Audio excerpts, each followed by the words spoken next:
जो भक्ति शास्त्री का अध्ययन हो रहा है उसमें चौथा अध्याय दिव्य ज्ञान का। चौथे अध्याय में 5 विभाग हैं। 5 विभाग हैं चौथे अध्याय के। पहला विभाग 1 से 10 श्लोक तक है, जिसमें भगवान श्री कृष्ण के जन्म और कर्म के दिव्य ज्ञान का वर्णन है। भगवान श्री कृष्ण के जन्म और कर्म के दिव्य ज्ञान का वर्णन भगवान के मुख से। ये है पहले 10 श्लोक।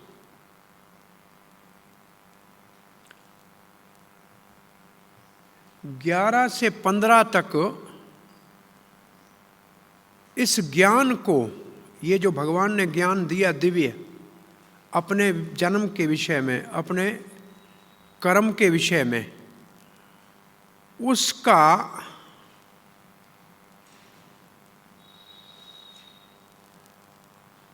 उपयोग कैसे करें, दिव्य ज्ञान का उपयोग।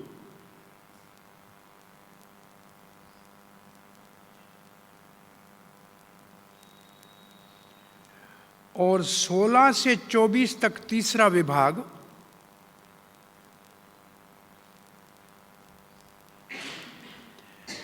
ज्ञान के स्तर पे कर्म को समझना, ज्ञान के स्तर पे कर्म को समझना।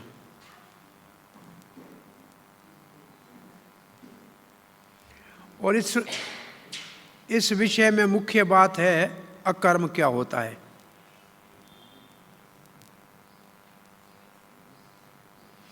चौथा विभाग 25 से 33 तक सारे यज्ञ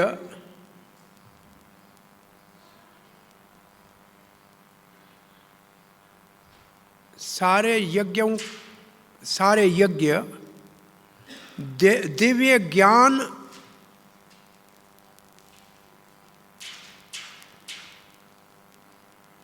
को प्राप्त करने के लिए हैं।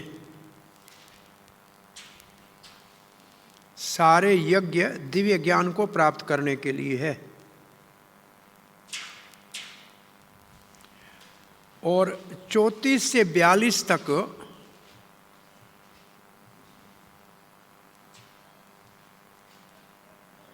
विशेष रूप से दिव्य ज्ञान कैसे प्राप्त हो, किसको होता है, किसको नहीं होता है, अथवा दिव्य ज्ञान के सारांश के अंतर्गत दिव्य ज्ञान कैसे प्राप्त हो, उसके योग्यता क्या है और अयोग्य कौन है, और उसका फल क्या है। दिव्य ज्ञान का फल, प्राप्त करने की विधि, फल, योग्यता और अयोग्यता ज्ञान को प्राप्त करने में।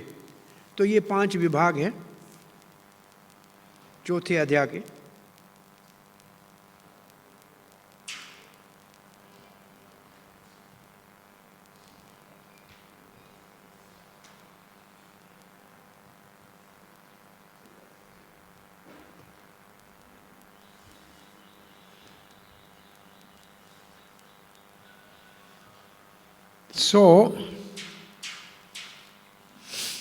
कल हम 5वां श्लोक पढ़ रहे थे।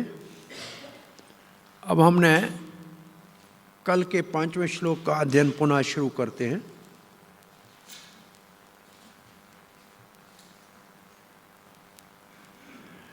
श्री भगवान वाच बहुनि मे व्यतीतानि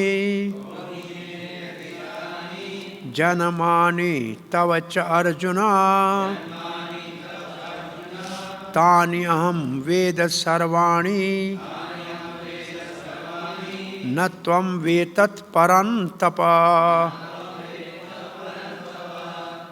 सो भगवान कहते बहूनि मे व्यतीतानि जन्मानि तव च अर्जुन, मैंने और आपने अर्जुन बहुत जन्म बिताए हैं साथ। इसका अर्थ है कि भगवान जब अवतार लेते हैं युग युग में तो उसके साथ उनके पार्षद साथ आते हैं, तो अर्जुन भी साथ आया। तो भगवान कहते तानि अहम वेद सर्वाणि, उन सबको मैं जानता हूं। वेद का मतलब जानना।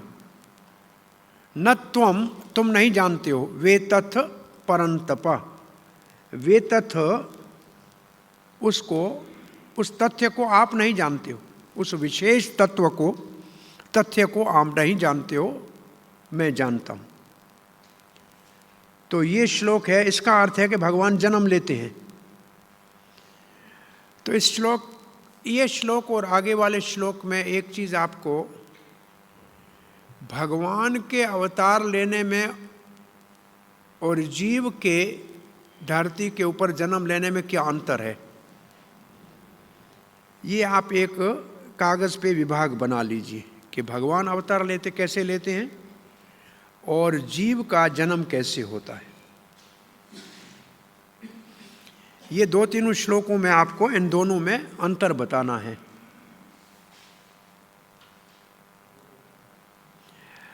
और जैसे भगवान कहते हैं हम कई बार आए हैं,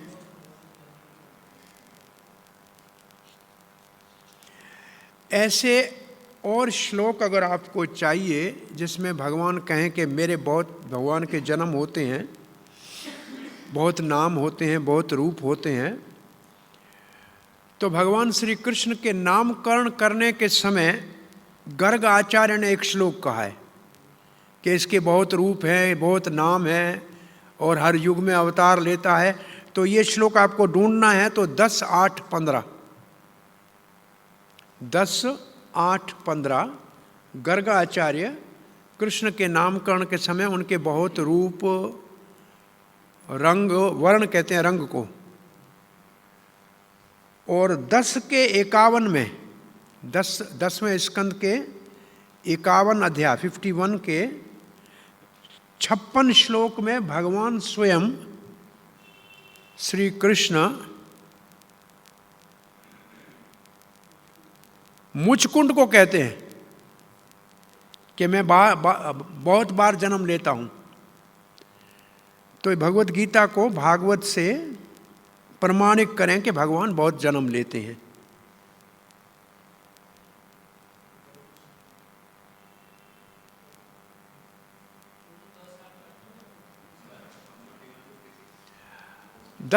ये 10वें स्कंद के हैं,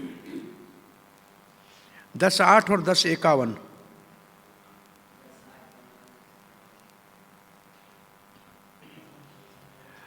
अब श्रील प्रभुपाद जी का तात्पर्य पढ़ते हैं, फिर इसमें देखते हैं कि प्रभुपाद जी ने 2 श्लोक तो किए हैं ब्रह्मा संहिता से उद्धृत। पहले श्लोक में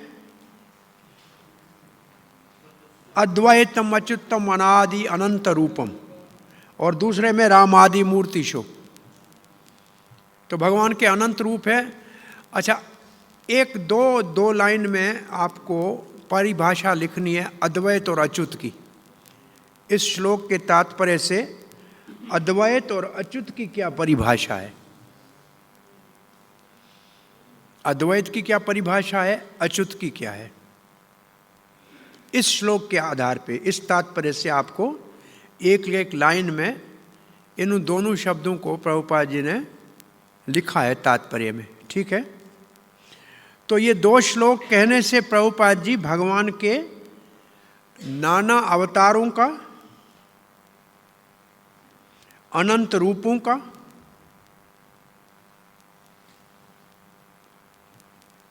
वर्णन करते हैं।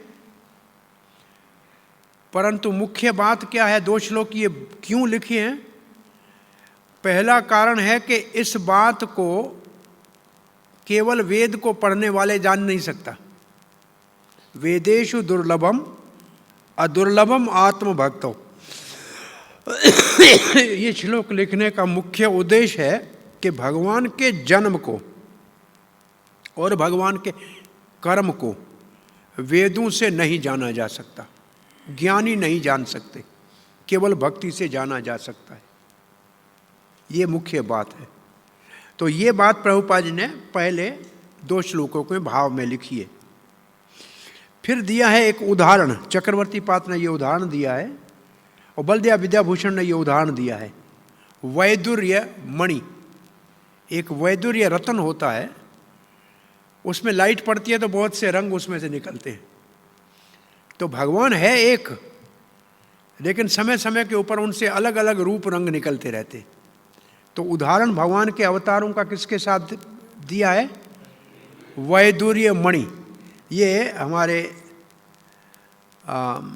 बलदेव विद्याभूषण ने उदाहरण दिया है, प्रभुपाद जी ने उसको हमारे पुस्तक में लिखा है। वैदुर्य मणि जैसे प्रकाश पड़ने के ऊपर बहुत रंग रूप बदलती है, ऐसे भगवान कई रंग रूप बदलते हैं।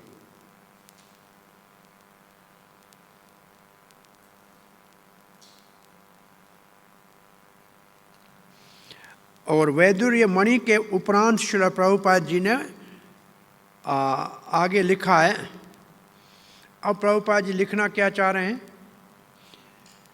लिखना चाह रहे हैं कि अर्जुन के समान बहुत से और भगवान के पार्षद भगवान के अवतार के समय भगवान के साथ आते हैं।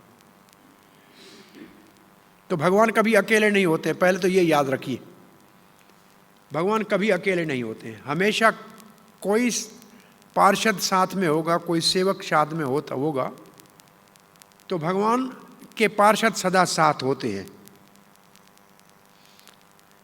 अर्जुन भी ऐसा पार्षद है जो भगवान के अवतारों में भगवान के साथ होता है। एक कोई उदाहरण दीजिए जहां अर्जुन भगवान के साथ अवतार में आया हो। नर नारायण का सबसे आसान उदाहरण, नर अर्जुन, नारायण कृष्ण। नर नारायण ऋषि के रूप में बद्रिकाश्रम में, धर्म और मूर्ति के पुत्र के रूप में अर्जुन और कृष्ण आए। तो ऐसे उदाहरण तो कई जगह ऐसे उदाहरण मिलेंगे। और प्रभुपाद जी ने कल हमने कहा था, लिखा था, जब सूर्य देव को भगवान ज्ञान दे रहे थे तब भी अर्जुन साथ में था, किसी विशेष सेवा में साथ में था। ये आपने तात्पर्य में मिलेगा। अब एक बात लिखी है कि अर्जुन को भूल गया, भगवान को नहीं भूला। उसमें देखो कारण क्या है। एक जरा ये लाइन को समझिए थोड़ा ध्यान से। पहले तो प्रभुपाद जी ने यहाँ से ही शुरू कर दिया है कि भगवान के अवतार में और उसके नित्य सिद्ध पार्षद के उनके साथ आने में भी अंतर है। तो सामान्य जीव में तो अंतर है ही, शुद्ध जीव में भी अंतर है, वो भूल जाता है। अब क्यों भूल जाता है, ये तो कल हमने एक कारण बताया था, क्या? शरीर परिवर्तन होता है। दूसरा कारण याद रखिए आज, भगवान प्रकट होते हैं अपनी योग माया से और जीवों का जन्म होता है माया से।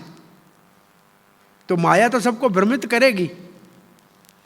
तो भगवान का प्रकट योग माया से, जीव का प्रकट माया महामाया से। वो तो माया के अधीन होकर जन्म लेता है, प्रकृति के 3 गुणों के अधीन होकर जन्म लेता है, इसलिए वो भूल जाता है।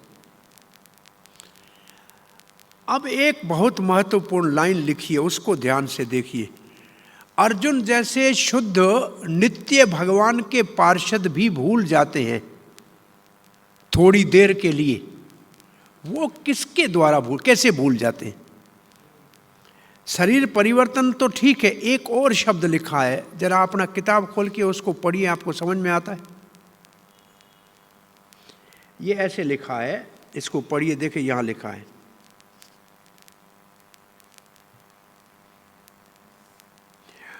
ये इससे ऊपर जहां अच्युत की परिभाषा है उसके नीचे पहले अच्युत की परिभाषा देख लीजिए।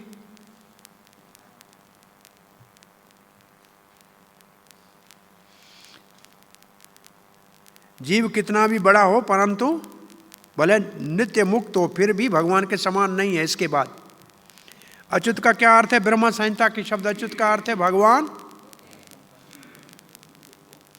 अपने, अच्युत की परिभाषा निकालो, मिला? अपने को कभी नहीं भूलते, ये इसकी परिभाषा है।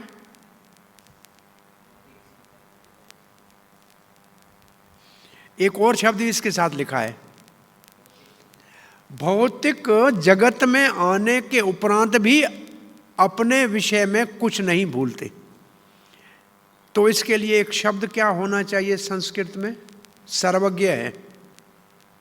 भगवान भौतिक जगत में आते हैं तो भी सर्वज्ञ होते हैं, इसलिए भगवान को अच्युत कहते हैं, कभी नहीं भूलते। इसके ऊपर, इसके नीचे क्या लिखा है देखो,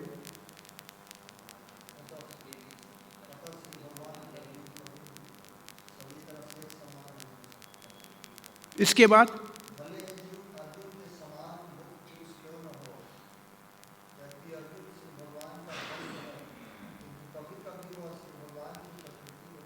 कैसे भूलता है, ये मेरा प्रश्न है आपसे। इसके नीचे क्या लिखा है जरा देखो, भगवान की दिव्य कृपा से। तो ये भक्त क्यों भूलता है? यहां एक बहुत महत्वपूर्ण सूक्ष्म बात है। भक्त माया के कारण नहीं भूलता, योग माया के कारण भक्त भूलता है, भगवान की लीला के लिए। भक्तों के ऊपर महामाया नहीं। तो आप जहां लिखा है कभी भक्त भूलता है, उसके सामने लिखें योग माया के प्रभाव से लीला के लिए, भगवान की लीला के विशेष कार्य के लिए। जैसे यशोमती मैया भूल जाती है कि कृष्ण भगवान है, तो ये काम है योग माया का, सामान्य जीव नहीं। और जब भगवान चाहें तो उस जीव के ऊपर कृपा करें, वो जान भी जाएगा। तो ये बात समझ में आई कि क्यों भक्त कैसे भूलता है कभी कभी। लीला के लिए भगवान की माया, भगवान भी कभी अच्युत हैं, कभी अपने आप को भूल जाते हैं, भगवता को, मैं भगवान हूं ये भूल जाते हैं, क्योंकि लीला करनी होती है ना। अब एक उदाहरण याद रखिए, हम कोई यहाँ ड्रामा करते हैं ना, कोई तो लिखता है ड्रामे का स्क्रिप्ट, क्या कहते हैं उसको, हाँ, जो एक लिखने वाला, जिसने लिखा ड्रामा कि इसमें होना क्या है, लिखने वाला भगवान है। ये सही, पहले ये समझो, लिखने वाला भगवान है। अभिनय भगवान करता है भक्तों के साथ, एक्टर भी भगवान है, डायरेक्टर है योग माया। तो डायरेक्टर के कारण कभी कभी भगवान भी अपने लीला में मैं लिखा है, भगवान को मालूम है, फिर भी डायरेक्शन, जब योग माया जब कोई लीला कराती तो भगवान भूल जाते हैं कि मैं भगवान हूं। वो सामान्य बच्चे की तरह रोने लगते। तो जानते हैं, परंतु डायरेक्टर योग माया है, वो जैसे भगवान को जो लीला करानी है वैसे कराती। और बहुत सरल शब्दों में समझना हो तो ये है कि भगवान अपनी योग माया से जब चाहें तो ढक लें और जब चाहें तो अपने आप को प्रकट कर लें। वो पर्दा है, चाहे तो छुपा लें अपने आप को, चाहे तो खोल दें, ये भगवान की मर्जी। तो अब ये दो, अब अद्वैत, इसके नीचे अद्वैत शब्द की परिभाषा है, देखिए क्या है।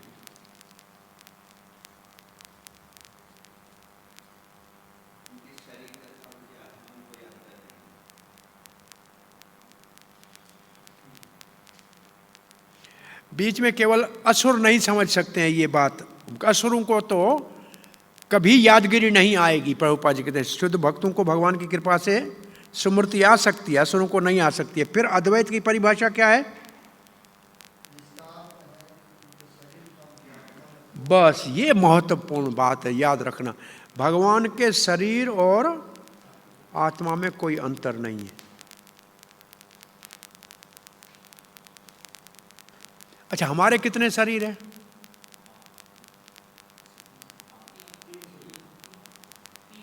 कौन से 3?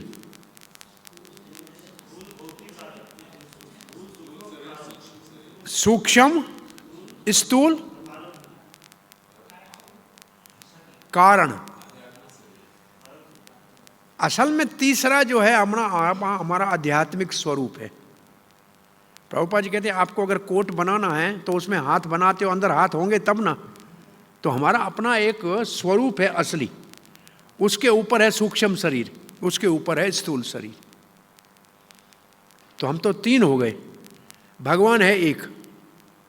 न उनका सूक्ष्म शरीर है न स्थूल है। भगवान का सूक्ष्म शरीर भी नहीं है, स्थूल भी नहीं है। अब एक और कारण लिखें वहां, भगवान क्यों भूलते हैं नहीं है और हम क्यों भूलते हैं, तीसरा कारण लिखो। 2 कारण याद है ना? तीसरा कारण है सूक्ष्म शरीर दूसरे जन्म में ले जाता है जीव को। भगवान का सूक्ष्म शरीर होता ही नहीं है, तो भगवान भूलेंगे क्या? ये सूक्ष्म शरीर में सब कुछ भूल जाता है जब एक शरीर छोड़ते हैं तो भगवान को सूक्ष्म शरीर नहीं होता है। अब एक उदाहरण इसका, आपको कोई कहे कि उदाहरण दो कि भगवान के शरीर में और आत्मा में कोई अंतर नहीं है, तो उदाहरण क्या देंगे? कोई एक उदाहरण दो।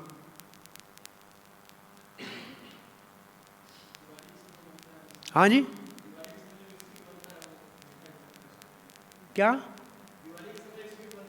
हाँ, उदाहरण बहुत अच्छा बच्चा कह रहा है। एक महात्मा दिवाली के दिन कहीं से जा रहे थे तो घर से आवाज आ रहा था अंदर से, ट्रैक्टर खाऊंगा, मैया ट्रैक्टर दे दो। दूसरा बोलेगा मोटर खाऊंगा, हाथी खाऊंगा। महाराज ने दरवाजा खटखटाया, मैया ने कहा भोग नहीं लगाए महाराज। बोला खाना नहीं है, वो बच्चे दिखाओ जो ट्रैक्टर खा रहे हैं, हाथी खा रहे हैं, तो उनसे कौन से बच्चे हैं? बोला महाराज दिवाली की मिठाई बनी है, ये ट्रैक्टर जैसी है, ये हाथी जैसी है और ये कार जैसी है सारी मिठाई, उसके अंदर ना हाथी है ना। तो भगवान का क्या पूरे का पूरा मिठाई है, उसके अंदर और कुछ नहीं है, हाड मांस कुछ भी नहीं है, सारा ही। जैसे हमारी आत्मा है ना केवल, ऐसे भगवान पूरे का पूरा उस मसाले का बना हुआ है। जो हमारी आत्मा का स्वरूप है वो भगवान का पूरा स्वरूप है। तो ये है विशेष बात, ठीक है, कि भगवान के, ये अद्वैत की परिभाषा कर रहे हैं, ठीक है। अद्वैत इसको कहते हैं, अद्वैत। और अद्वैत के उपरांत लिखा है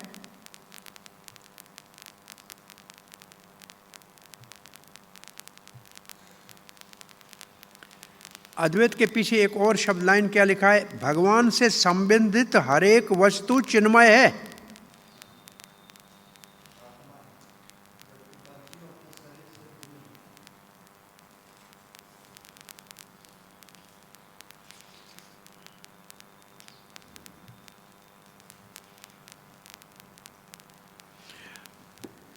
तो इसमें एक बात और प्रभुपाद जी बार बार लिखते हैं कि असुर नहीं समझ सकते हैं, भक्त समझ सकते हैं। तो ये एक बात बार बार प्रभुपाद ने क्यों लिखी है? क्योंकि भगवान के अवतार के विषय में बड़े बड़े ज्ञानी भी नहीं समझ पाते हैं, भगवान को माया का रूप मानते हैं। तो उन सबको प्रभुपाद ने असुरी प्रवृत्ति में डाल दिया। तो आपको जीव और भगवान में क्या अंतर है अब अगर लिखना हो तो कम से कम 4-5 बातें तो अभी बोल दीजिए, फिर आगे बढ़ते। भगवान और भगवान के शरीर में कोई अंतर नहीं है, जबकि जीव को सूक्ष्म और स्थूल शरीर होता है। एक अंतर तो ये है, बहुत अच्छा। भगवान कभी कुछ भूलते नहीं है, सर्वज्ञ सर्वेश्वर हैं, सर्वज्ञ सर्वेश्वर है भगवान, कभी कुछ भूलते नहीं है। जीव बेचारा अल्पज्ञ है और कल क्या खाया था ये भी भूल जाता है। हाँ, 2 और 3 और बता दीजिए।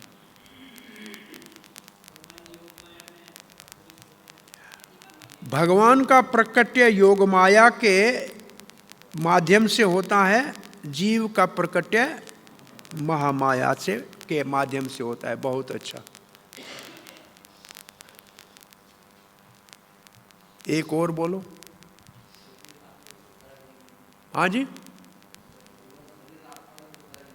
सर, और ये बताया शरीर आत्मा भगवान में अंतर नहीं है, जीव में अंतर है। और बहुत एक ऐसा शब्द है जो सबको आता है। और भगवत गीता में कौन शब्द कितने विषय है बोलिए?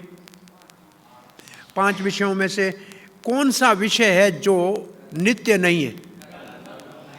जीव कर्मों के कारण जन्म लेता है, भगवान का कोई कर्म नहीं होता। ये तो बात है कि नहीं? हाँ?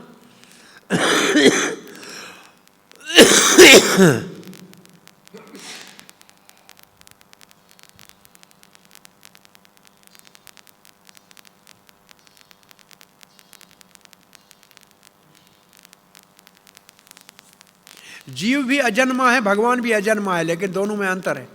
जीव भी अजन्मा है ना, दूसरे अध्याय में पढ़ा है ना, आत्मा अजन्मा है।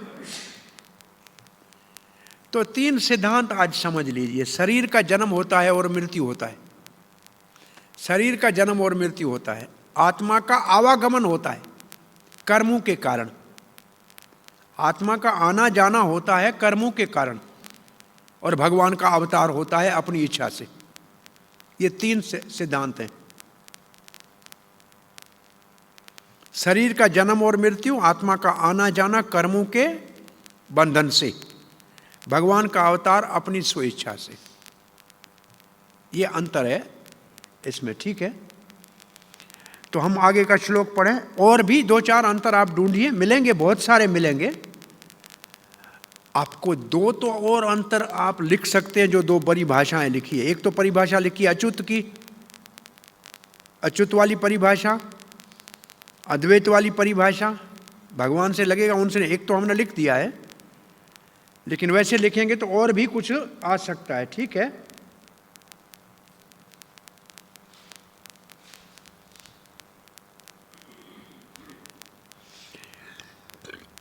चक्रवर्ती पाद कहते हैं भगवान ने सूर्य देव को उपदेश कैसे दिया? बोला किसी अवतार में दिया।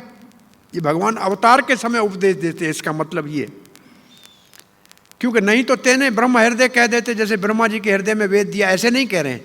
भगवत गीता का उपदेश किसी अवतार के काल में दिया है। चक्रवर्ती पाद ये बात लिखते हैं स्पष्ट रूप से कि इस श्लोक में भगवान कहते हैं कि अवतार के माध्यम से मैंने ये सूर्य देव को शिक्षा दी। तो अवतार के समय की शिक्षा है। जैसे ब्रह्मा के लिए अवतार नहीं दिया भगवान ने शिक्षा देने के लिए, उसके हृदय में दे दिया, ठीक है? तो भगवान के अनंत अवतार है।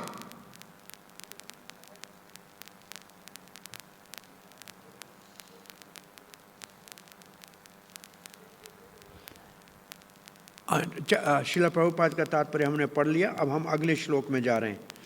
6ठा श्लोक। कल हमने कहा था जन्म को देख के अर्जुन ने कृष्ण की ओर देखा तो कृष्ण को यह श्लोक कहना पड़ा। क्या? अजोपि सन् अव्यात्मा भूतानाम ईश्वरोपि सन्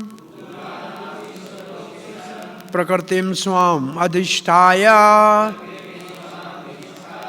संभवामि आत्म मायया।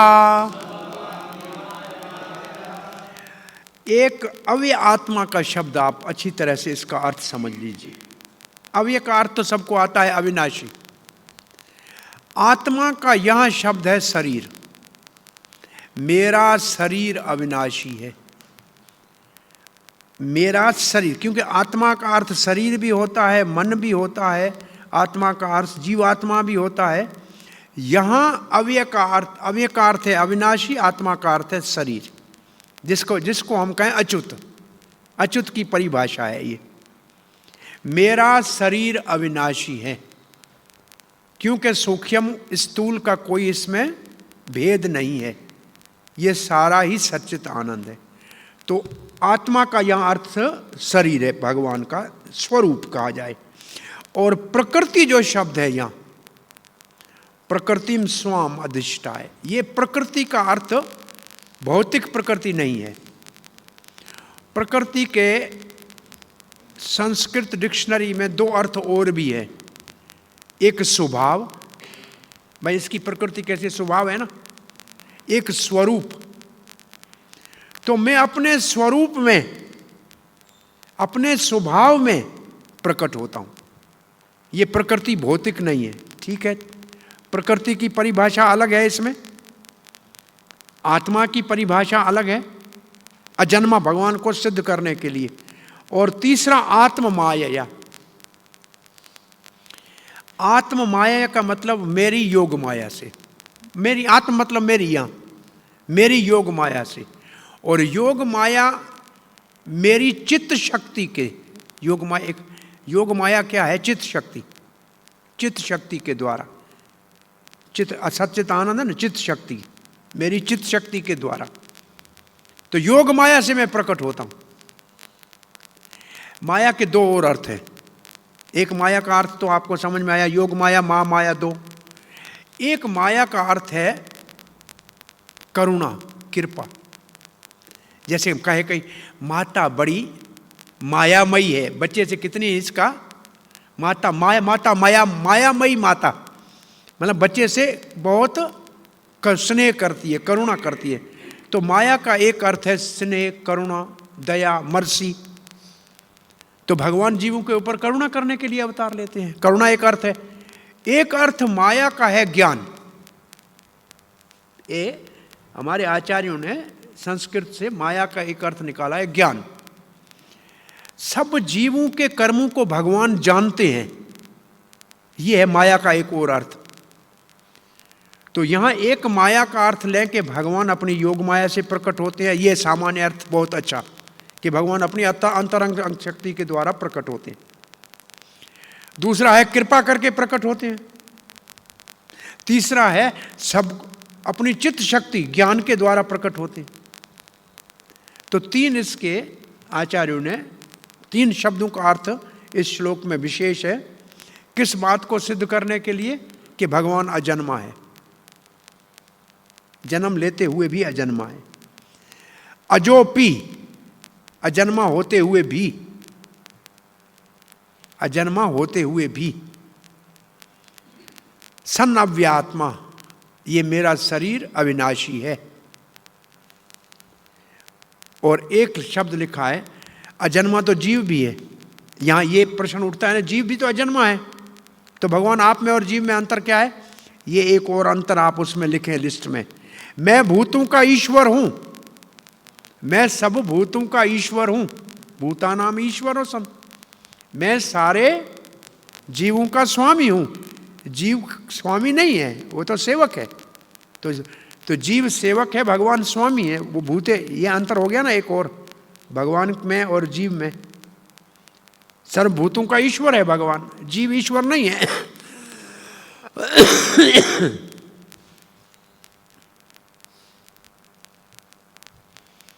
अब इस श्लोक में क्या भगवान बोलने चाह रहे हैं? एक शब्द में कहा जाए तो भगवान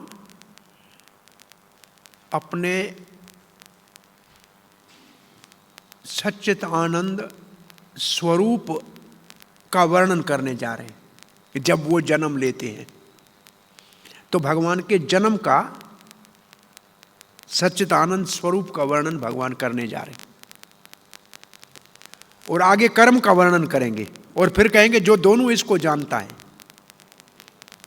तो ये श्लोक में भगवान के दिव्य जन्म का वर्णन है, अजन्मा होते हुए जन्म कैसे लेते हैं। तो ये एक मुख्य बात है। बाकी सबका अर्थ आपको तीन मुख्य शब्दों का बता दिया। अब श्रील प्रभुपाद जी के तात्पर्य को देखते हैं।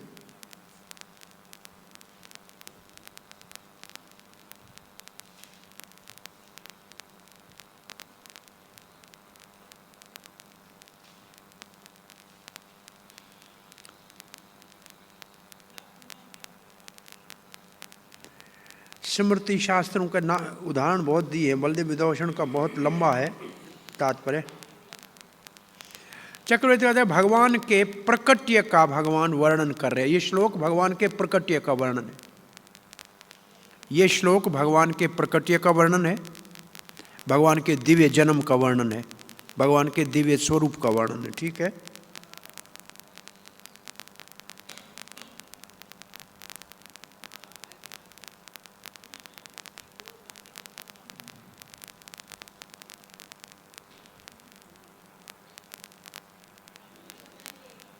शास्त्रों से बहुत उदाहरण दिए हैं और ये शब्द तो आपको बता दिए। श्रील प्रभुपाद जी के तात्पर्य में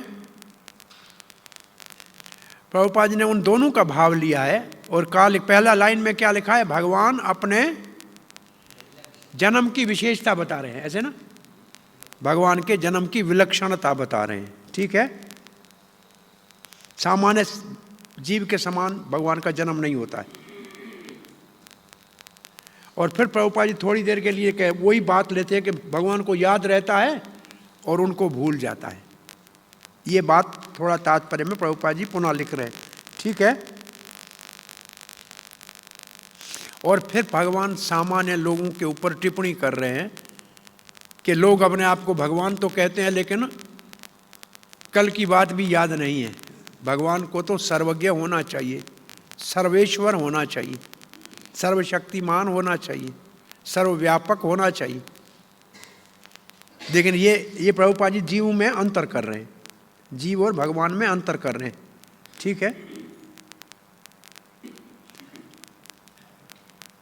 देखो प्रकृति का भगवान ने यहाँ प्रभुपाद जी ने अर्थ लिखा है प्रकृति का। आप देखो प्रकृति का प्रभुपाद ने अर्थ लिखा है, उसको समझ लो अच्छी तरह से।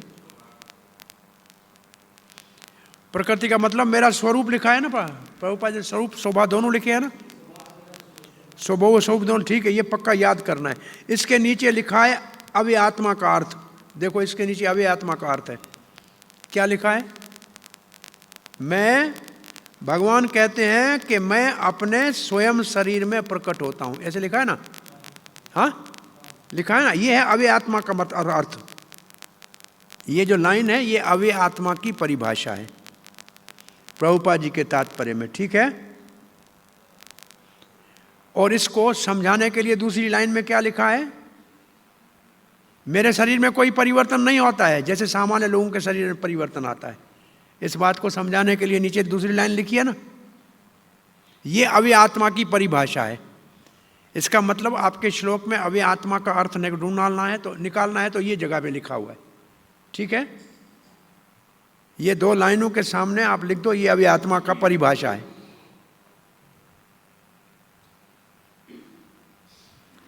अब प्रभुपाद जी एक और दृष्टि से इसका उदाहरण दे रहे हैं कि हम जीवों के तो बार बार शरीर बदलते हैं लेकिन भगवान के शरीर में कोई परिवर्तन नहीं आता है, एक रस शरीर है। ये दोबारा प्रभुपाद जी ऐसे लिख रहे हैं ना, जीव का कोई भी स्थायी शरीर नहीं है परंतु भगवान का श्याम सुंदर स्थायी शरीर है। स्थायी शरीर कौन सा है, श्याम सुंदर, सदा स्थायी है, श्याम सुंदर नित्य है, शाश्वत है।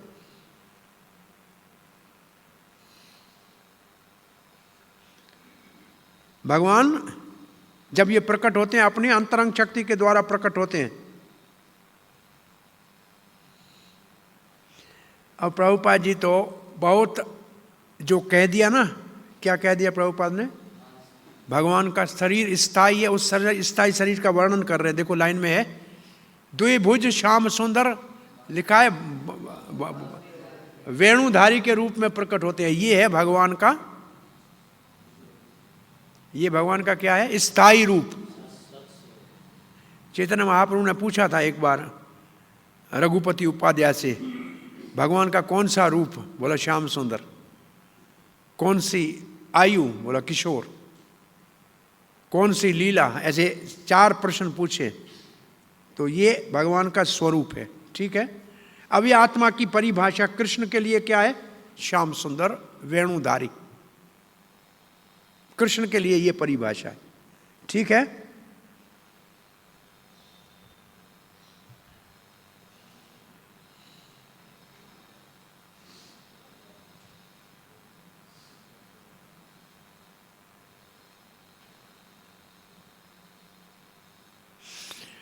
अब प्रभुपाद जी लिखते हैं, भगवान भले दिव्य शरीर है परंतु सामान्य बच्चे की तरह प्रकट होते हैं।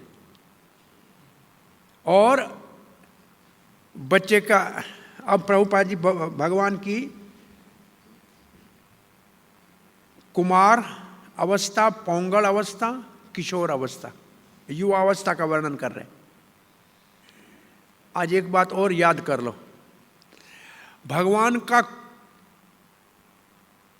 कुमार लीला भी नित्य है।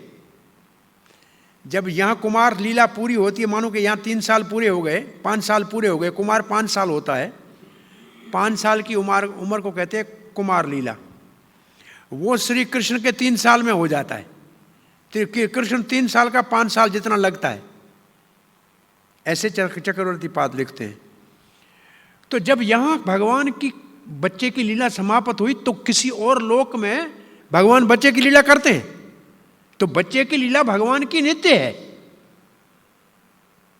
यहां भगवान आज प्रकट हुए, यशोदा, नंद और यशोदा के यहां को छोड़िए, वो तो विशेष है। देवकी और वसुदेव को यहां प्रकट हुए आज, कल किसी और लोक में प्रकट होंगे। ये भगवान की नित्य लीला है। तो भगवान का बाल स्वरूप भी नित्य है, भगवान का किशोर स्वरूप भी नित्य है, भगवान का पौंगल बाल लीलाएं भी नित्य हैं, कहीं हो रही हैं। परंतु प्रभुपाद जी यहां विशेष रूप से कहते हैं कि भगवान किशोर अवस्था से तो बड़े होते ही नहीं है, प्रायः 16 साल से बड़े नहीं होते, लेकिन इसमें प्रभुपाद ने 20-25 लिखा है। लगते 20-25 जैसे हैं लेकिन होते 16 के, ऐसे समझो। अब देखो 3 का 5 तो 15 का कितना हो गया? हाँ, 3 के 5, 3 साल का 5 का लगता है, तो 6 का होगा तो 10 का लगेगा, 9 का होगा तो 15 का लगेगा, हाँ, और 12 का होगा तो 20 का लगेगा, और 15 का होगा तो 25 का लगेगा। तो 15 से बड़ा होता ही नहीं है। प्रभुपाद ने कहा 20-25 का लग रहा है। वो भी सही है, प्रभुपाद की बात भी सही है, वो है सामान्य बच्चे की आयु के समान। और चक्रवर्ती पाद का भाव है कि इतना लगता है इस उम्र में।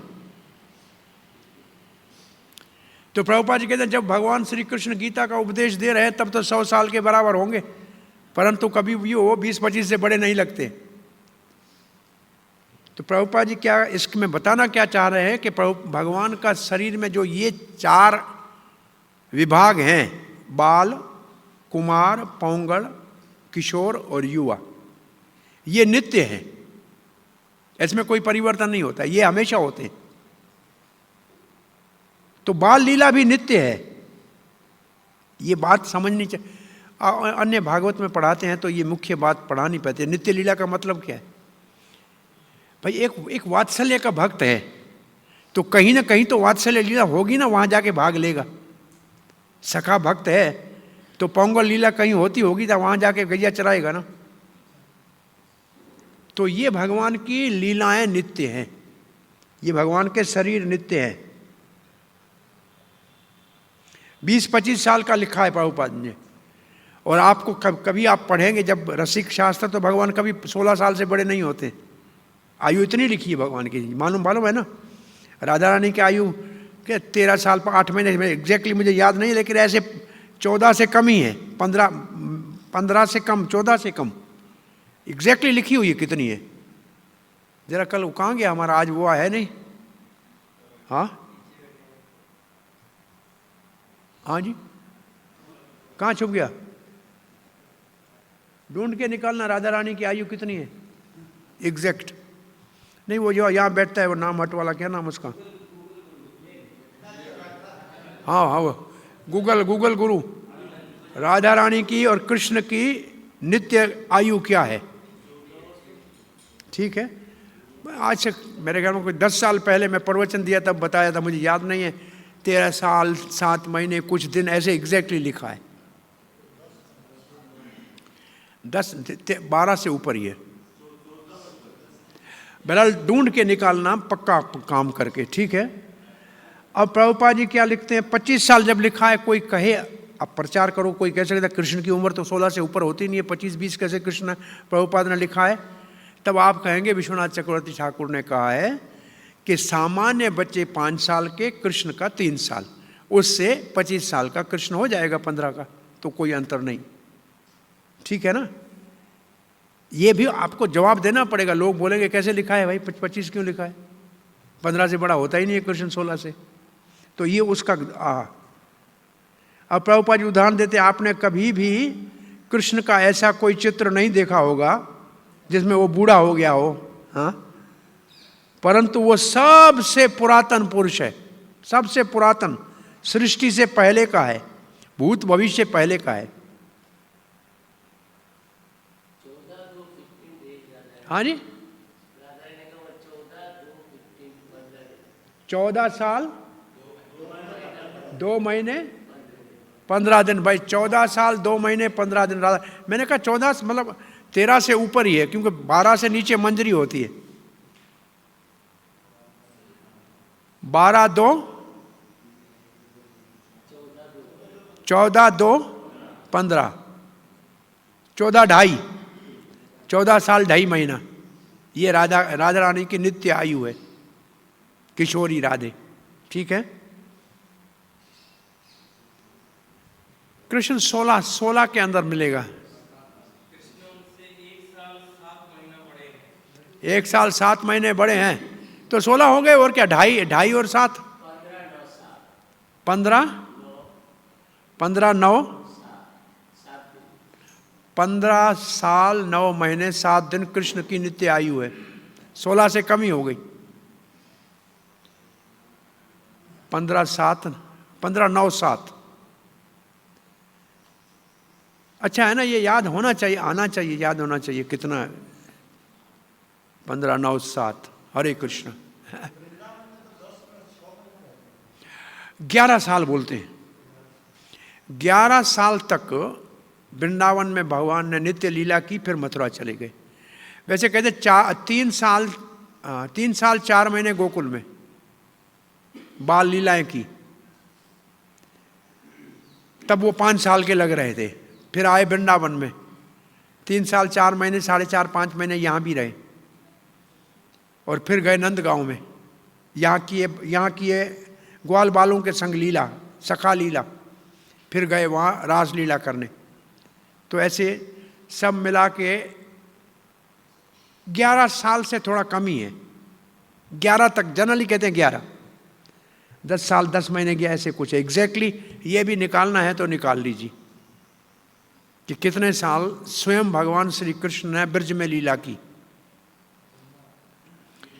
मथुरा में शायद 17 साल रहे हैं। मथुरा में ये 17 11 कितने हो गए, 28। तो बाकी जो है 100 साल से 2-1 साल कम भगवान द्वारका में रहे, ऐसे जनरली ये कहा जाता है। 125 साल, कहीं 128 ऐसे कहते हैं भगवान का भौम लीला, इतने साल कृष्ण की लीला हुई। तो मथुरा में 17 बार तो जरासंध से लड़े, तो 16-17 साल तो मथुरा में रहे, और फिर 100 साल करीब 2 साल कम द्वारका में भगवान का लीला है। हाँ, 125 जनरली बोलते हैं, कहीं कहीं 28-29 मिलता है, वैसे 25 नॉर्मल।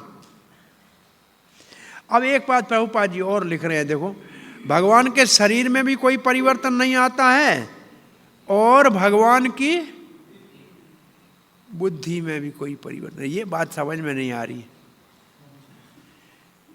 बुद्धि तो सूक्ष्म शरीर में होती है, नहीं, भगवान की बुद्धि में भी कोई परिवर्तन नहीं आते। इसका क्या अर्थ?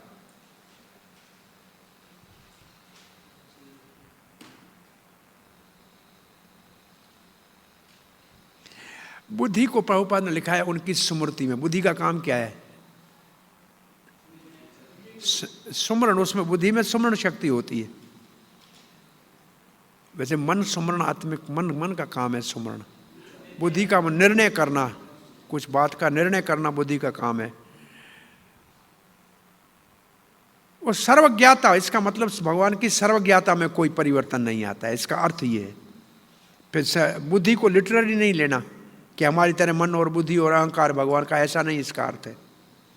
इसलिए भगवान भले भौतिक जगत में हो तब भी सच्चिदानंद स्वरूप में ही रहते हैं, और उनका दिव्य बुद्धि, दोबारा लिखा है, और उनका दिव्य शरीर और दिव्य बुद्धि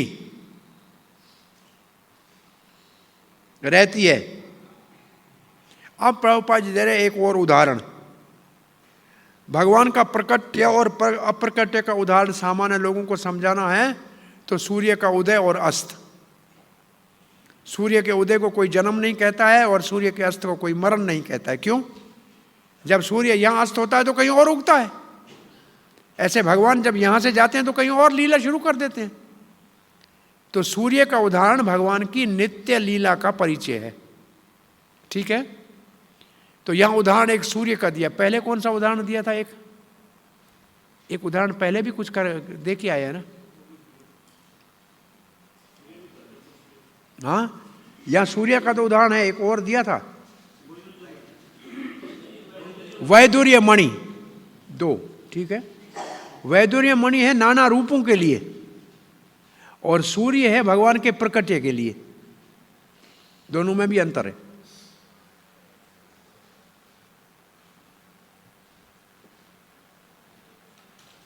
अब प्रभुपाद कहते हैं हम सूर्य को नहीं देख सकते क्योंकि हमारी इंद्रियां परिपूर्ण नहीं है।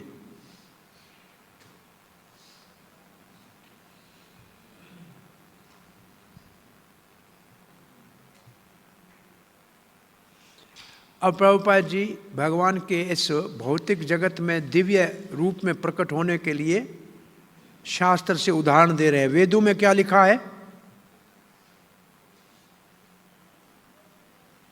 भगवान अजन्मा होते हुए भी प्रकट होते हैं और आप बहुत सारे अपने, क्या लिखा है? Multi manifestations.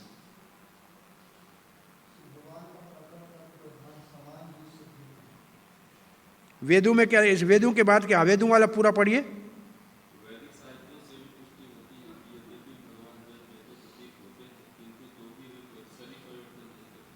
शरीर परिवर्तन नहीं करते, लेकिन क्या लिखा है?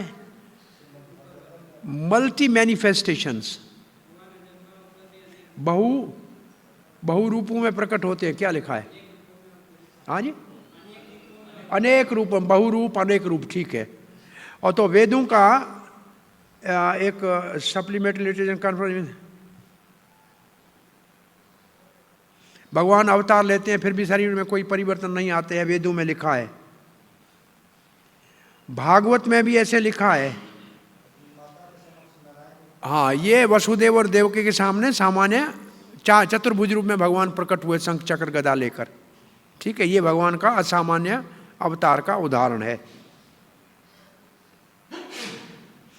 अब प्रभुपाद जी एक लाइन लिख रहे, ये कौन से शब्द का अर्थ है बताइए जरा। इसके उपरांत देखो क्या लिखा है?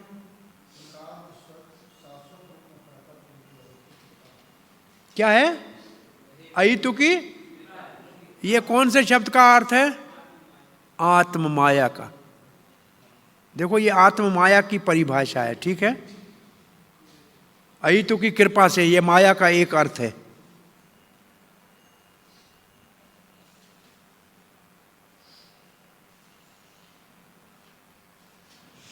ये कृपा क्यों करते हैं भगवान? क्यों कृपा करते हैं प्रभुपाद ने? उसके लिए कारण क्या लिखा है? कि जो जीव भगवान का ध्यान कर सके, उनको पता तो लगे भगवान होता कैसा है, उसके लिए कोई मनुकल्पना नहीं करें और निराकार न कहें। भगवान नहीं आए तो हम कैसे अनुभव करेंगे भगवान होता कैसे? भगवान अपनी अहितु की कृपा से प्रकट होते हैं जीवों को ध्यान करने का शुभ अवसर प्रदान करने के लिए, मनुकल्पना और निराकार भाव से बचने के लिए। ठीक है, अब प्रभुपाद जी माया, आत्म माया के लिए अर्थ देखो। एक अहितु की कृपा अर्थ बता रहे हैं ना हम, 3 बार था आपको लिखा है, उसमें ये अर्थ एक है। ठीक है,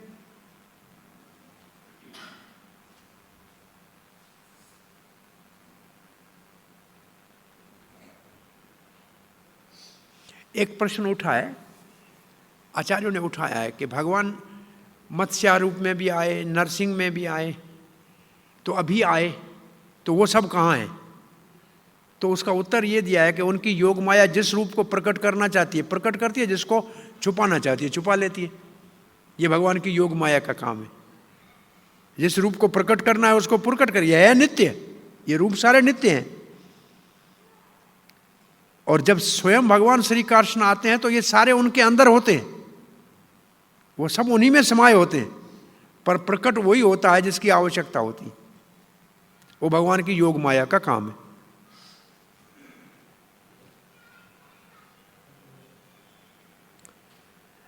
अच्छा, अब प्रभुपाद जी लिखते हैं,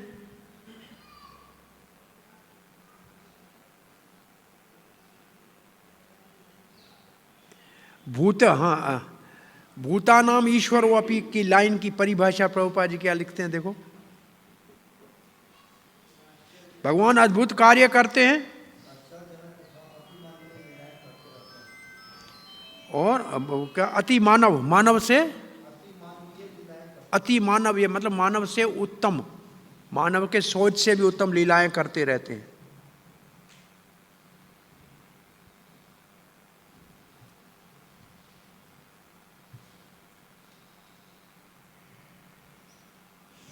तो भगवान क्यों अवतार लेते हैं, तब आ रहा है 7वां श्लोक। तो 6ठा श्लोक पूरा हो गया, 7वें श्लोक का शुभारंभ करते हैं। अब क्यों अवतार लेते हो भगवान? तो भगवान कहते हैं, यदा यदा हि धर्मस्य ग्लानिर्भवति भारत अभ्युत्थानम् अधर्मस्य तदात्मानं सृजाम्यहम्। धर्मस्य का अर्थ क्या है इसमें? धर्मस्य का अर्थ क्या है इसमें? पहली बात देखो, भगवत गीता धर्म शब्द से शुरू होती है, धर्म क्षेत्रे कुरुक्षेत्रे। और पूर्ण आहुति का श्लोक क्या है? यत्र योगेश्वर कृष्ण यत्र पार्थो धर्म तत् श्री विजय ध्रुव ध्रुवा नीतिर्मम नीतिर्मतिर्मम।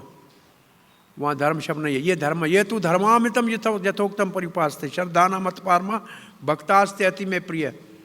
ये 12वें अध्याय का आखिरी श्लोक है। तो ये धर्म की स्थापना के लिए भगवान आते हैं। तो धर्म की परिभाषा क्या है, बोलिए, कुछ विचार बताइए, क्या है धर्म का अर्थ? धर्मात् तो साक्षात भगवत परिणाम, धर्म हुआ है जो भगवान ने दिया। ये तो ठीक है, भगवान धर्म देने के लिए, तो धर्म है क्या? एक व्यक्ति एक समय, हाँ बोलिए।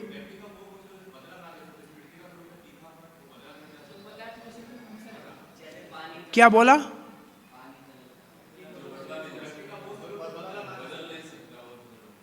धर्म वो है जो बदल नहीं सकता है, सदा एक वो, अच्छा, जो बदल नहीं सकता है, धीर धातु के ऊपर टिका हुआ है, उसमें कोई परिवर्तन नहीं होता है, वो कौन सा धर्म है?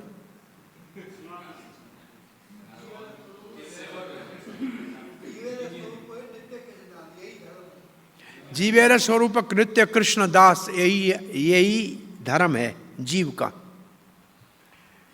ये जीव का स्वरूप है।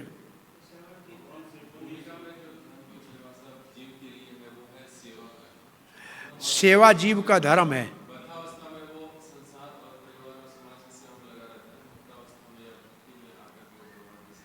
आचार्यों ने धर्म की परिभाषा रामानुजन आचार्य ने दी है, श्रीधर स्वामी ने दी है, हमारे आचार्यों ने, बलदेव विद्याभूषण ने दी है। धर्म की परिभाषा दी, क्योंकि धर्म शब्द सभी कहते हैं। ये श्लोक तो पागल भी कहते हैं रोड के ऊपर, लेकिन धर्म की परिभाषा नहीं आती।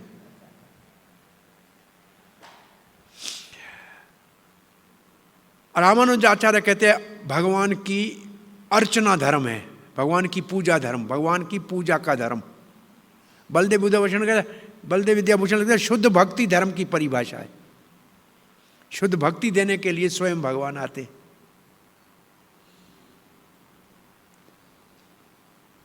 यही बात कृष्ण को कुंती महारानी कहती है, अमलात्मा नाम मुनि नाम अमलात्मा नाम। ये श्लोक मुनि नाम अमलात्मा नाम विधान अर्थाय, आपका अवतार होता है ऐसे महात्माओं को भक्ति सिखाने के लिए। और सामान्य अर्थ, सामान्य लोगों को समझाने के लिए वर्ण आश्रम धर्म, वर्ण आश्रम धर्म की स्थापना। तो धर्म के 3 अर्थ तो समझ लीजिए। आचार्य एक ने पूजा लिखा, दूसरे ने कहा श्रवण कीर्तन सुमरण अर्चन, ये विधि सिखाने वाला धर्म। और एक ने कहा अनन्य शुद्ध भक्ति वाला धर्म, वही तो धर्म है। और मेरे विचार में हमारे श्रील भक्ति विनोद ठाकुर कहते हैं वर्ण आश्रम। तो धर्म की परिभाषा तो हो गई, क्लियर हो गई, धर्म को स्थापना करने आते हैं। अधर्म जब बढ़ जाता है इसका मतलब पाप, पाप जब बढ़ जाता है, अधर्म का मतलब पाप।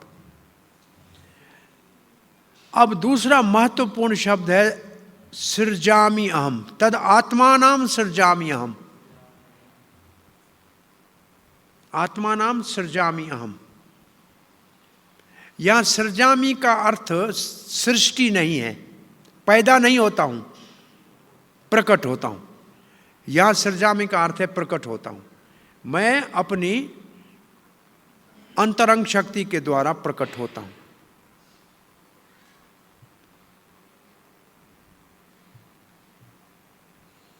तो आइए आगे बढ़ते हैं। भगवान अवतार क्यों लेते हैं, यह श्लोक का उद्देश्य है।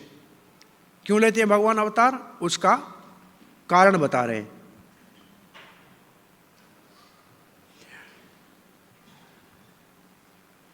बलदेव विद्याभूषण, जो वेदों में बताया है धर्म, उसका जब लोप हो जाता है, वेदों में बताए हुए धर्म का लोप होना। सृजामि का अर्थ है मैं अपने स्वरूप में प्रकट होता हूं, सच्चिदानंद रूप में, जो पहले बताया है वो।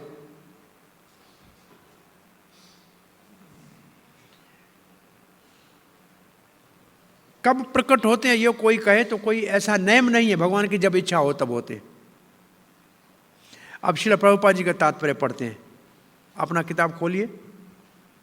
पहले प्रभुपाद जी सृजामि शब्द को लेते हैं, उसका अर्थ सृष्टि नहीं है, जन्म नहीं है, शरीर का बनना नहीं है, स्वयं शरीर में प्रकट होना है। ठीक है। आपको ऐसा ही श्लोक अगर ढूंढना हो जिसमें भगवान ने ऐसे कहा है कि धर्म की स्थापना के लिए मैं आता हूं, तो भागवत के 9वें स्कंद के 9वां स्कंद 24वां अध्याय 56 श्लोक में श्री कृष्ण के अवतार के लिए ऐसा ही लिखा है। जरा निकालिए 9, 24, 56। 9, 24, 56 में क्या है देखो जरा। हाँ, यदा यदा ही धर्म से है ना, उधर भी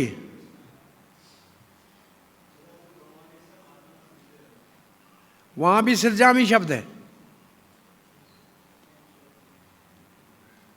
तो ये श्लोक देख लेना आप, उस श्लोक के तात्पर्य में प्रभुपाद ने लिखा है, उसको भी एक बार देख लेना।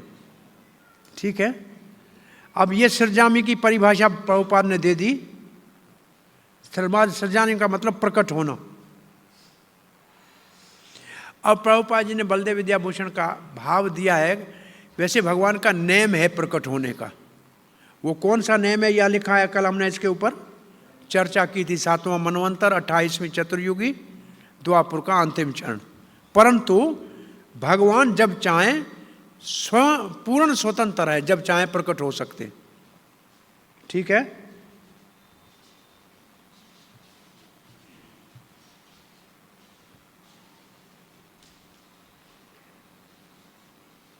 वेद शास्त्र ने धर्म के नियम बना रखे हैं, उसमें जब त्रुटियां होती हैं तो भगवान उसको पुनः स्थापित करने के लिए आते हैं।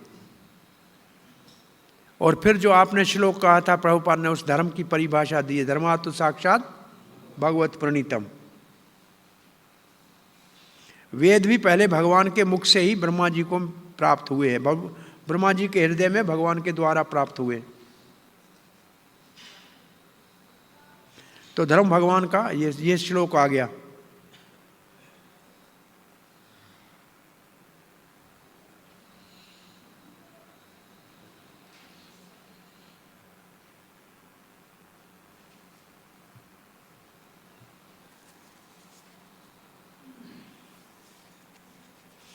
अब प्रभुपाद जी इस धर्म की परिभाषा बता रहे हैं। कौन सा धर्म है? गीता के अंत में है ये, देखिए जरा, सर्वधर्मान शरणागति। तो शरणागति, कल आपको एक शब्द कहा, शरणागति कौन सा धर्म है? भक्ति का शुभारंभ है शरणागति। तो भक्ति के धर्म की स्थापना के लिए ही भगवान आते हैं।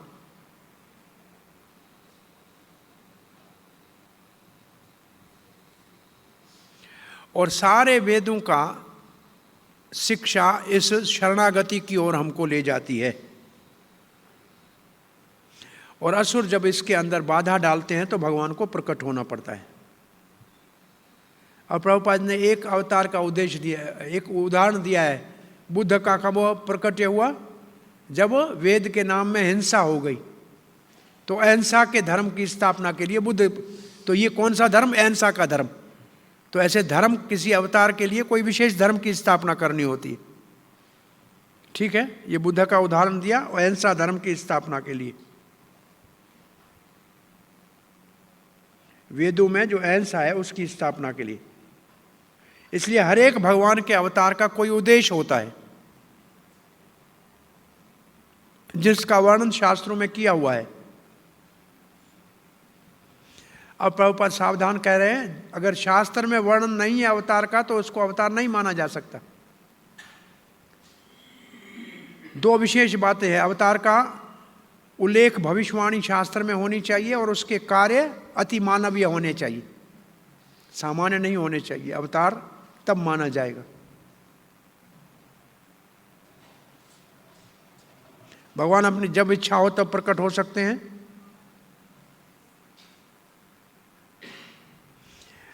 अब प्रभुपाद जी एक बात लिखते हैं, यहां लिखी है कि देखिए जरा, भगवान सारी दुनिया में कहीं भी प्रकट हो सकते हैं, ऐसे लिखा है, देखो जरा। हाँ, ये मुख्य बात है। भगवान सब जगह प्रकट होते हैं भाई। देवताओं के लोक में होते हैं ना, देवलोक में होते हैं, इंद्रारी व्याकुलम लोकम। भाई जलचर में हो जाते हैं, मछली के रूप में, कच्छप के रूप में होते हैं। तो अन्य स्थानों में होते हैं, तो क्या अन्य लोकों में नहीं हो सकते? क्या हो सकते हैं। प्रभुपाद क्या लिखते हैं, यहां अवतार 6 प्रकार के होते हैं, ये आपको नाम आने चाहिए। 6 प्रकार के कौन से अवतार है? मनवंतर 1, लीला अवतार 2, चलो, शक्ति अवेश 3, गुण 4, पुरुष अवतार 5, एक छठा रह गया, युग अवतार।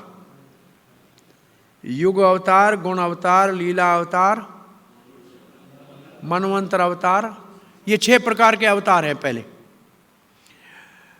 प्रायः जहां वर्ण आश्रम की व्यवस्था नहीं है दुनिया में, वहां भगवान के शक्ति अवेश अवतार पुत्र या प्रतिनिधि के रूप में आते हैं। ये प्रभुपाद के लिखने का भाव है। पुत्र के रूप में हजरत ईसा आए पाश्चात्य देशों में, और प्रतिनिधि के रूप में मोहम्मद जी आए मुसलमानों के वहाँ। तो ये भी भगवान के शक्ति अवेश अवतार है। ये प्रभुपाद जी के लिखने का अर्थ है। ये बात समझ में आई कि दुनिया में सब जगह भगवान अवतार लेते हैं। ऐसा नहीं है एक जगह लेते हैं, केवल भारत में लेते हैं, ऐसा नहीं है। ये प्रभुपाद ने लिखा है ना। और फिर इसके लिए लिखा है शक्ति अवेश अवतार। पूर्ण नहीं लिखा, लिखा क्या है? पूर्ण नहीं होते हैं, लेकिन शक्ति अवेश अवतार किसी विशेष कार्य के लिए पुत्र या प्रतिनिधि के रूप में आ सकते हैं, है ना। उसी मात्रा में उनको समझाते हैं जितना उनमें समझने की सामर्थ्य होती है। फिर आपको स्पष्ट रूप से ये कहना चाहिए कि क्योंकि भारतवर्ष में वर्ण आश्रम है, और जहाँ वर्ण आश्रम की स्थापना है वो केवल भारतवर्ष में है। इसके लिए भगवान उसको स्थापन करने के लिए विशेष आते हैं।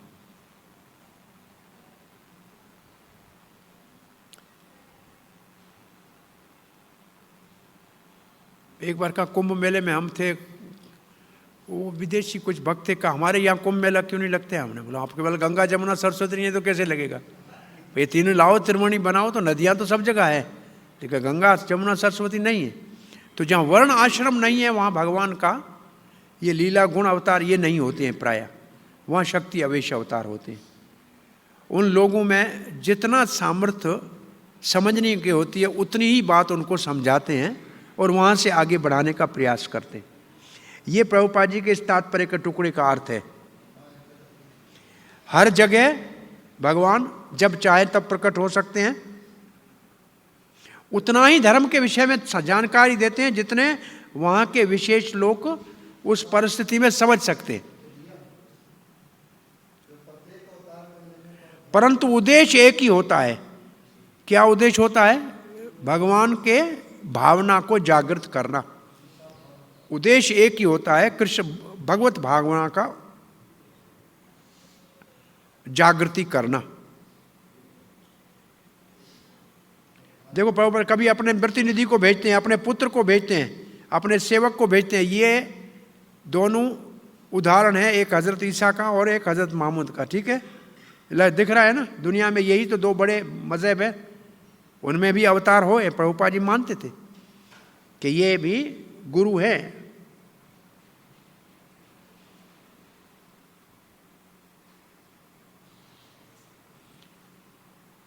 हर युग में भी भगवान अवतार लेते हैं, ये भी ध्यान रखें। युग अवतार होता है ना, तो कल युग का अवतार भी चैतन्य महाप्रभु है। ठीक है, अब प्रभुपाद जी आगे क्या लिखे हैं?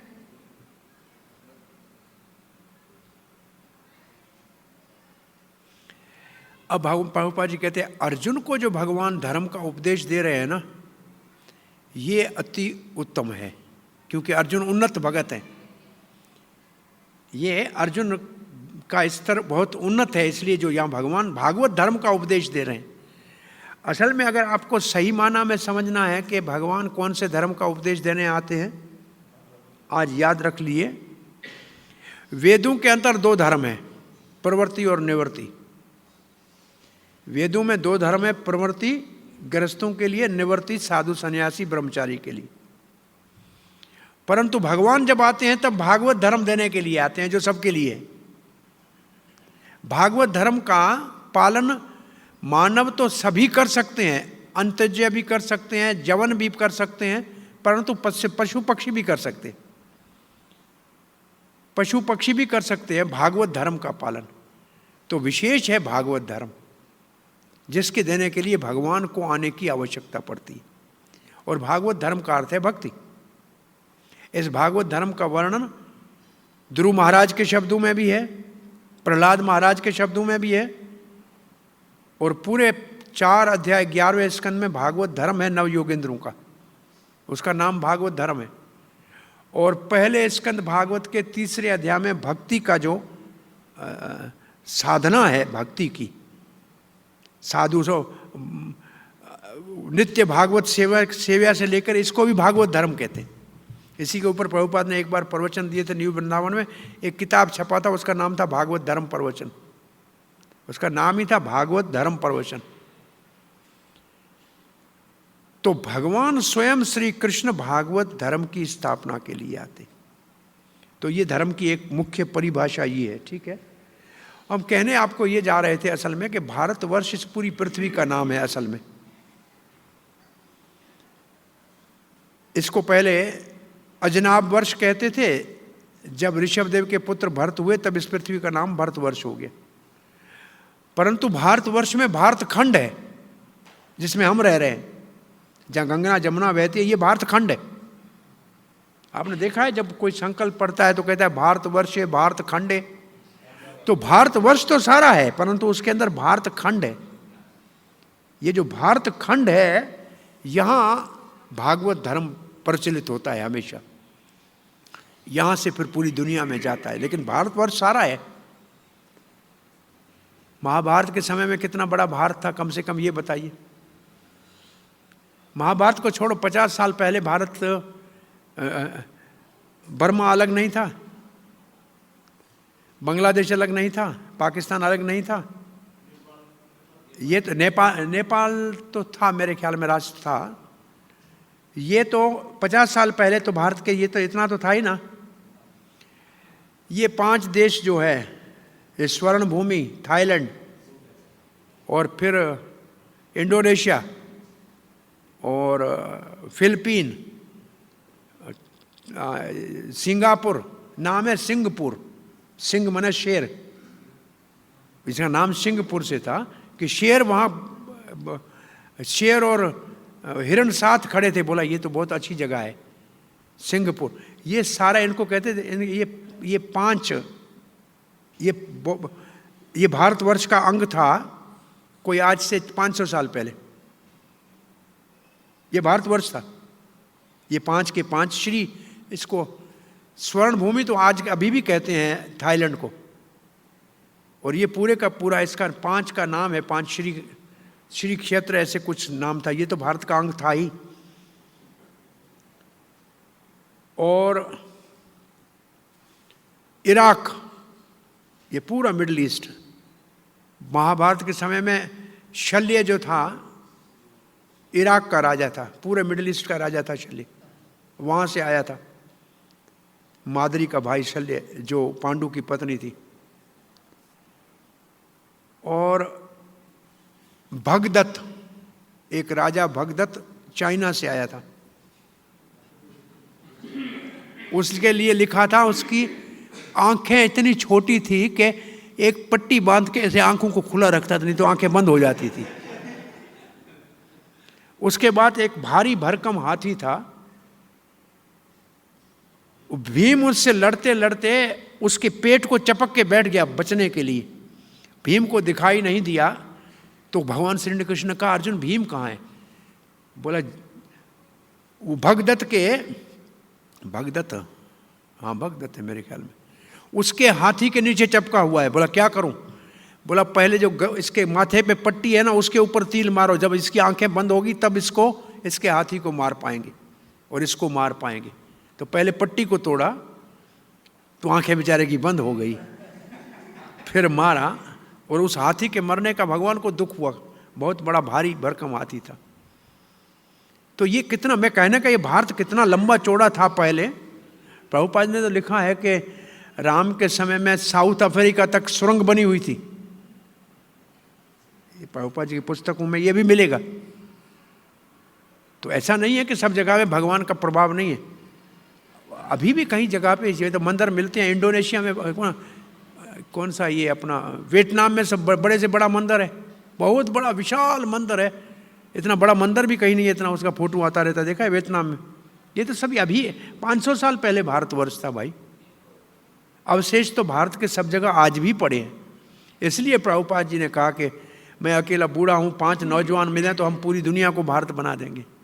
तब तो कहा हिंदुस्तान बना देंगे, ऐसे लिखा था। ये प्रवचन याद है ना हिंदी का प्रभुपाद जी का? हाँ, याद है किसी को? प्रभुपाद जी का शब्द ये है। तो प्रभुपाद जी का आगे पढ़ते हैं, क्या लिखते हैं?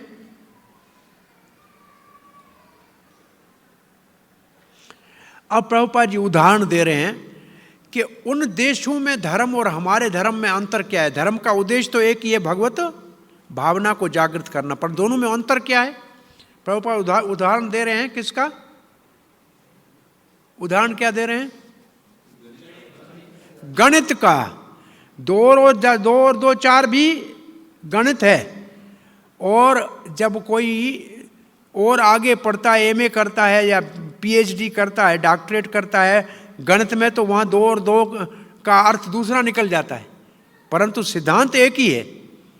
पर एक इसका दूसरा उदाहरण दिया जाए तो ये है, एक छोटी पॉकेट का आपके जेब में रखने वाली डिक्शनरी होती है जिसमें शब्दों का अर्थ देखते हैं, और एक एनसाइक्लोपीडिया होती है जिसमें एक शब्द के 1000 अर्थ होंगे।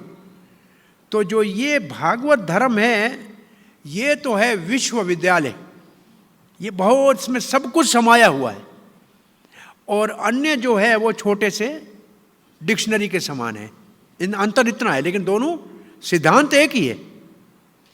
ये उदाहरण मैथमेटिक्स का प्रभुपाद जी ने किसके लिए दिया है? धर्म के लिए। अन्य स्थानों पे उद्देश्य एक ही है, परंतु धर्म की गहराई में अंतर है। जैसे 2 और 2 4 होते हैं, और भी जो ये गणित है उसके अंदर बड़ा रहस्य है। तो ये उदाहरण गणित का काय के लिए है, ध्यान में रखना, काय के लिए है? धर्म की गंभीरता, गहराई, कम ज्यादा का, परंतु उद्देश्य एक है। और उद्देश्य क्या है? एक दोबारा बोलिए। एक ही उद्देश्य है, एक ही सिद्धांत है, भगवत भावना को जागृत करना, ठीक है। परंतु कभी वो बहुत विस्तार से, जैसे भक्ति रसामृत सिंधु जैसे शास्त्र में लिखा है, इतना विस्तार से लिखा जाता है, कहीं सूक्ष्म थोड़ा सा, कहीं भगवान महान है इतना कह के ही समझाया जाता है, और कहीं कितना भगवान महान है, कैसे महान है, क्यों महान है, क्या महानता है उसकी, ये विषय विस्तार से समझाया जाता है। प्रभुपाद जी ईरान में थे तो मस्जिद से अजान आई, अल्लाहु अकबर। प्रभुपाद ने कहा इसका अर्थ क्या है? बोले इसका अर्थ है भगवान महान है। बोला वो सत्य है, सत्य है, सही है, बहुत अच्छा। कितना महान है? पूछो उनसे कितना महान, ये पता नहीं है। क्या कर सकता है, कैसे प्रकट होता है, ये पता नहीं। तो ये प्रभुपाद जी ने गणित का उदाहरण दिया है। आप डिक्शनरी का उदाहरण दे सकते हैं, और कौन सा उदाहरण दे सकते हैं?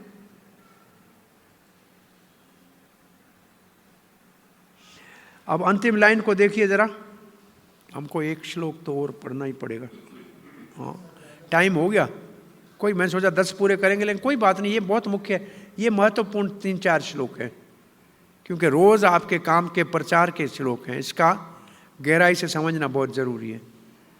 तो अंतिम लाइन को ध्यान दीजिए क्या लिखा है। ये है धर्म की परिभाषा प्रभुपाद जी के शब्दों में, और यही है अवतारों का उद्देश्य मुख्य। ये लाइन, लास्ट लाइन पढ़िए।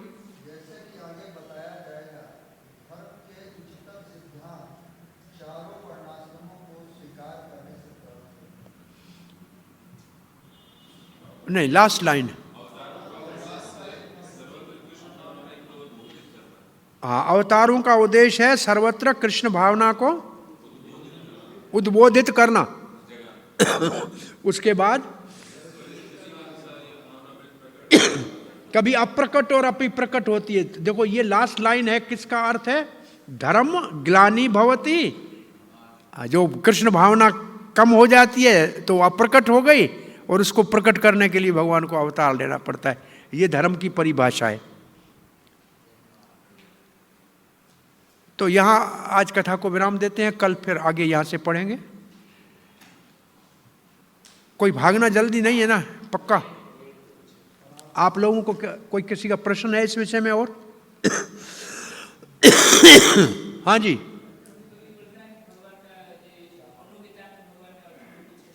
क्या अनुगीता?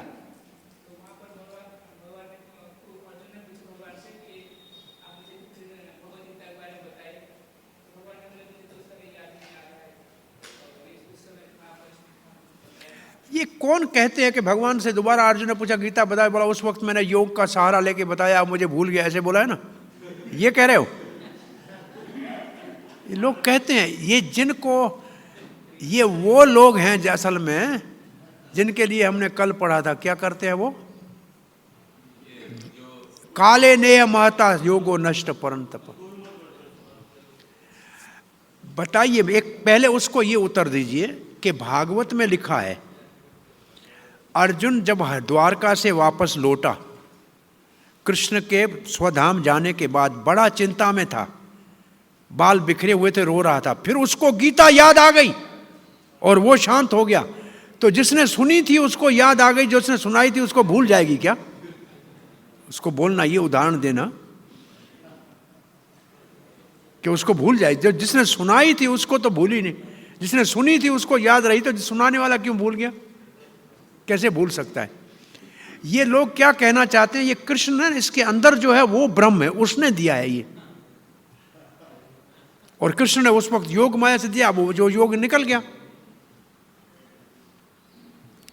और फिर उदाहरण देंगे इसका, इसको कैसे कहेंगे? अरे अर्जुन तो वही था, उसके हाथ में वही गांडीव था, लेकिन वो देखो हार गया उनसे जब कृष्ण के जाने के बाद। उसका क्या भाव है? वैष्णव भाव उसका अलग है। तो ये बहुत रहस्य की बातें हैं, उतने ही लोग समझ पाएंगे, समझा पाएंगे जितने उनके बस में है। ये 4-5 श्लोक चौथे अध्याय के बहुत महत्वपूर्ण है। और चौथा अध्याय थोड़ा सा है भी टेढ़ा, बहुत काफ़ी टेढ़ा है। मुझे दूसरे अध्याय थोड़े जल्दी भी हो सकते हैं, तो कोई चिंता करने की जरूरत। आप संतुष्ट हैं इस श्लोक के?